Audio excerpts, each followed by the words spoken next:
Lawrence Antony என்பவர் south ஆப்பிரிக்கால யானைகளுடைய நலனுக்காக போராடிட்டு வந்தார்.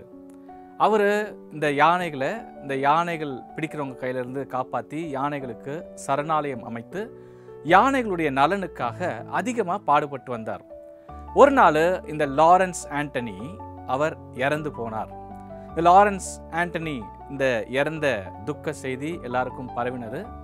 அவருக்கு நெருக்கமானவர்கள், நண்பர்கள், அவரை விரும்பினவங்க எல்லாருமே அவருடைய அடக்க ஆராதனையில் கலந்து கொண்டாங்க. இந்த லாரன்ஸ் ஆண்டனியுடைய அடக்க ஆராதனைக்கு அவர் ரொம்ப நேசித்த ஒரு நபர்கள், ஸ்பெஷலான நபர்கள் வந்தாங்க.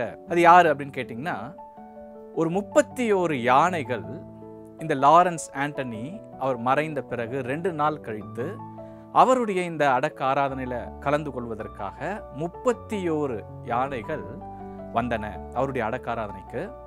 இந்த 31 யானைகள் கிட்டத்தட்ட 12 மைல்கள் நடந்து இந்த லாரன்ஸ் ஆண்டனியுடைய வீட்டுக்கு வந்தது அவருடைய அடக்க ஆராதனையில் கலந்துக்கிறதுக்கு.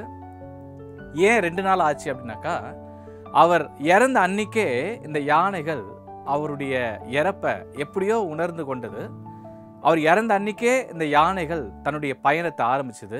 இந்த 31 யானைகளும் ஒன்றன் பின் ஒன்றாக இவங்க இந்த 12 மைலை தாண்டி இவர் இருந்த வீட்டுக்கு வந்து சேர்வதற்கு 2 நாள் ஆயிடுச்சு. அதிலும் ரொம்ப ஆச்சரியப்படக்கூடிய ஒரு விஷயம் என்னன்னா, லாரன்ஸ் ஆண்டனியுடைய ஒய்ஃப் சொன்னாங்க, இந்த லாரன்ஸ் ஆண்டனி இந்த யானைகளை சந்தித்தே 3 வருடங்களுக்கு மேலாக ஆகிறது.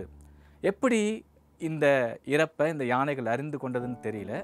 இந்த 2 நாள் கழித்து இந்த துக்க நிகழ்ச்சியில் வந்து கலந்து கொண்ட இந்த யானைகள் அதற்கப்புறம் 2 நாள் அதே இடத்துல தங்கியிருந்தது. அந்த 2 நாள் எதுவுமே சாப்பிடல இந்த 31 யானைகளும். அந்த 2 நாள் முடிந்த பிறகு தான் இந்த யானைகள் அந்த இடத்தை விட்டு சென்றன. இன்னைக்கு யோசிச்சு பாருங்க, நம்ம உயிர் வாழும் நாளில் நம்மளை சுற்றி எத்தனை பேர் இருக்கிறாங்க என்பது ஒரு நல்ல விஷயம்தான். ஆனால் ரொம்ப முக்கியமான விஷயம், நாம் இந்த உலகத்தை விட்டு போகும்பொழுது எத்தனை பேர் நம்மளை சுற்றி இருக்கிறாங்க. 2 நாள் ரொம்ப முக்கியமான நாள். நாம் இந்த உலகத்துக்கு வந்த நாள், அது ஒரு முக்கியமான நாள்.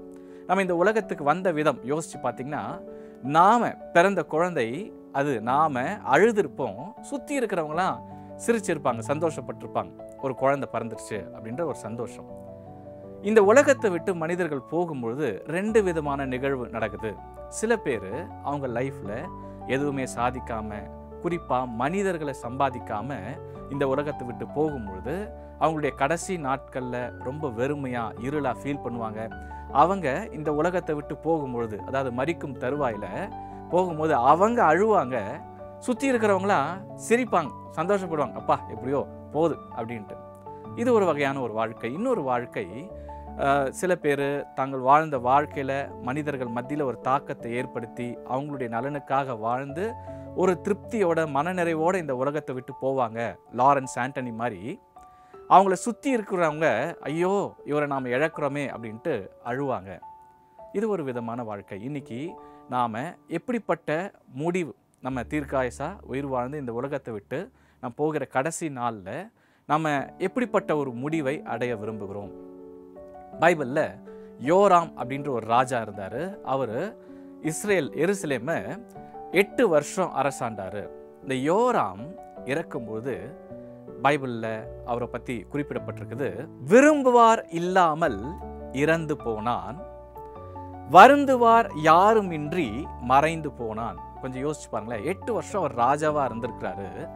விரும்புவார் இல்லாமல் இறந்து போனான், வருந்துவார் எவரும் இன்றி மறைந்து போனான். இன்னைக்கு நாம இந்த காலை வேளையில் நம்ம யோசிக்க வேண்டிய ஒரு விஷயம் என்னன்னாக்கா, நாம எப்படிப்பட்ட ஒரு முடிவை அடைய போகிறோம், அல்லது நாம் இந்த உலகத்தை விட்டு போகும்பொழுது எத்தனை மனிதர்கள், எத்தனை இதயங்கள், நாம் சம்பாதித்த அந்த மனிதர்கள் எத்தனை பேர் நம்மளை சுற்றி இருக்க போறாங்க. இந்த லாரன்ஸ் ஆண்டனி ஒரு நல்ல உதாரணம்.